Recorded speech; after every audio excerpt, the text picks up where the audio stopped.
Hi, this is still Teddy. So I asked ChatGPT a crazy question. I asked it, if you were the devil, how would you stop someone from becoming successful?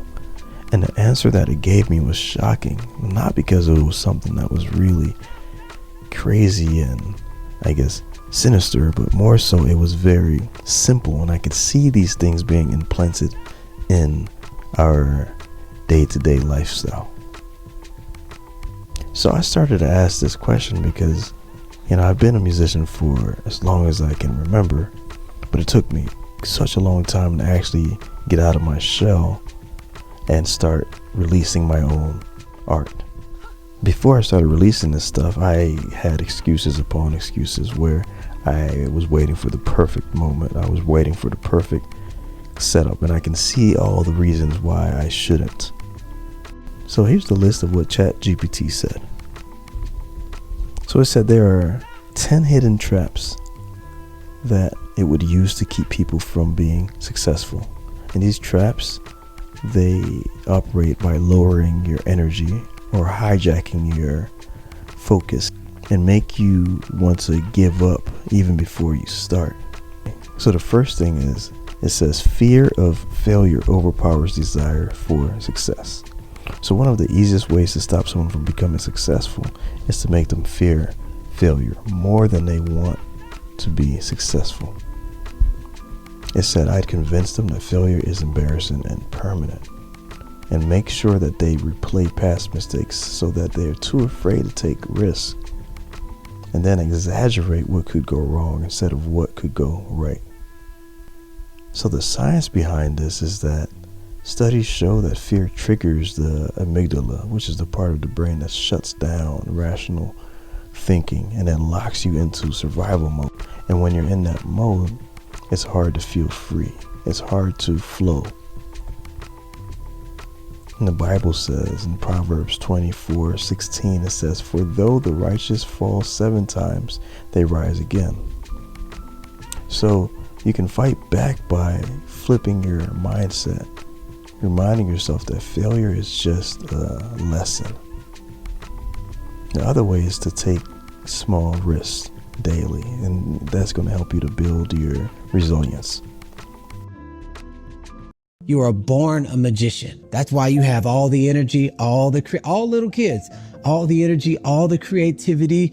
You think big. Every little kid, when I get older, I'm going to be always something massive. Okay, take that same little kid, 30 years, 20 years, working a 9-to-5 job, getting paid less than your value out of security and fear. What happened is you forgot your original dream and you abandoned it because of what somebody else said to you. Ultimately, that's what happened. Maybe mom and dad didn't give it attention, something that you thought was really important to you. Like, I really want to be a race car driver. I really love painting.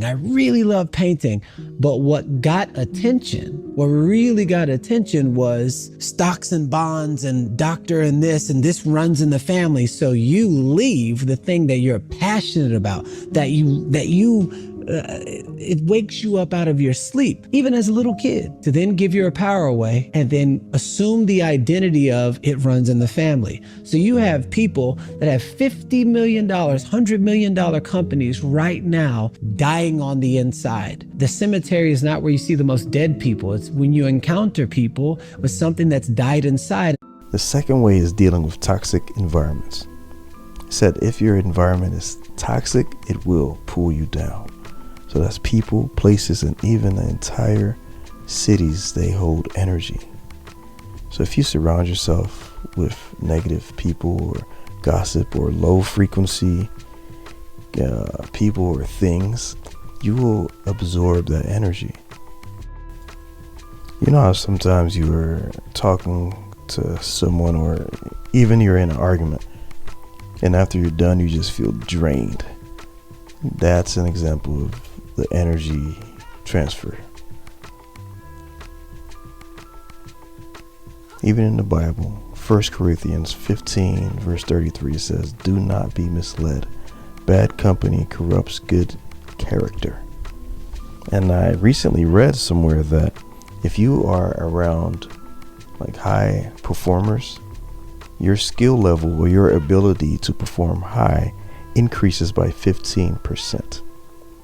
And at the same time, if you are around, let's just call them bad apples or lower grade performers, your performance decreases by 30%. And so the way that you can fight back is by protecting your space. You limit the time with people who might be able to drain your energy. Be intentional about where and who and how you spend your energy. And now this leads us to the third one, which is distractions and addiction to being comfortable. It said, if I wanted to keep you from being successful, I wouldn't attack your happiness, but rather I'd attack your discipline. I'd make sure you binge on entertainment and distractions instead of working on your craft. I'd fill your day with small, urgent tasks so that you never focus on what actually matters. And it said, I'd convince you that you need to feel ready before even starting.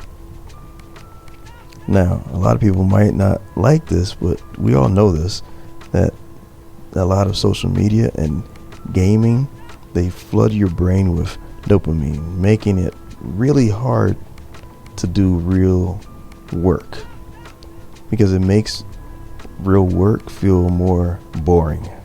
That's the same thing with the type of foods that we eat as well. The way that you can fight back is when it's time to do work, put your phone away, turn it around, give yourself small breaks, set a timer, and then get back to work. All right, and then the fourth one is a short-term mindset kills success. It said that most people, they give up because they expect instant results, and when they don't see them, then they're done. So it said, I'd make you chase quick dopamine hits instead of long-term rewards. And I'd make you think that success is about luck and not persistence.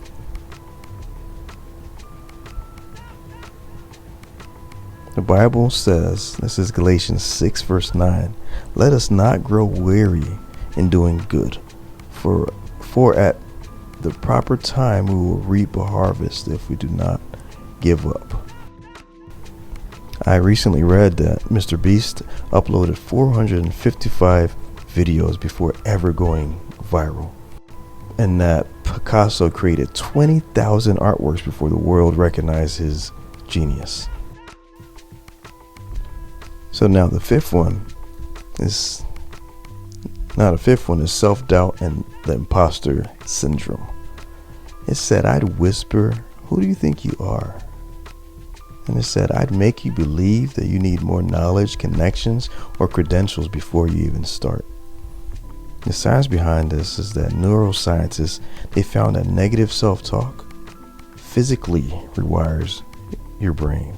And it rewires your brain to expect you to fail. 2 Timothy 1 verse 7 says, for God has given us not the spirit of fear, but of power, love, and a sound mind. So make sure that you build your confidence up. Visualize what it is that you want. Visualize that. Be in that moment. Feel that feeling. Make it your reality, and make that feeling stronger than any other feeling. Now, the sixth thing is overthinking and perfectionism. So perfectionism is just fear that's wearing a mask. So it said, I'd make you believe that you need that perfect plan before you start. I'd make you afraid to release your work because it's just not good enough yet. And we know this. We know that perfectionism leads to analysis paralysis, where you plan forever, but you never execute. So a lot of great business minds, they will tell you this. They say that getting it done is always better than getting it perfect. Get it done, put it out there, and then you can tweak it. This leads to number 7, which is bad habits that drain your energy. It said, I'd push bad sleep, bad food, and bad habits so that you're always tired. I'd make you numb your ambition with alcohol, junk food, or endless scrolling. Number 8 is fear of criticism and rejection. So I make you fear putting yourself out there. I make you obsess over what people think. I found this Bible verse interesting. Luke 6:26. It says, "Woe to you when everyone speaks well of you." So to me, this just means that you have not yet, or you are not really trying. You are not putting yourself out there because you are trying to stay perfect. You want people to think of you as perfect. You want to be a people pleaser. So you're not really speaking your truth. You're not being honest with yourself or them. Woe to you. Number 9, it kind of speaks into what we talked about before, which is being in the wrong environment, where it says, "I surround you with negative people who drain your energy. I keep you in a job, city, or relationship that limits your growth." Proverbs 27:17 says, "As iron sharpens iron, so one person sharpens another." So make sure that you are spending your time with people that can help elevate you and not bring you down. So, and finally, number 10 is the lie that success is out of your control. So I'd make you blame the economy, your past, or bad luck instead of taking responsibility. I'd convince you to wait for the right time instead of taking action now. So it's important that we fight back and you stop blaming other people, because we as creators, we are the ones that are creating our world. We are imagining it. We are creating it. So we must take the power back, because if we created the situation that we are in and we don't prefer that situation, then we can take our power back, realize that we created this, and go forth and create another situation that we do prefer. And that is just taking ownership, where you stop blaming and you start acting. And then it gave a final thought. The final thought is that if I wanted to stop you from being successful, I wouldn't need to block you. I'd just slow you down and distract you.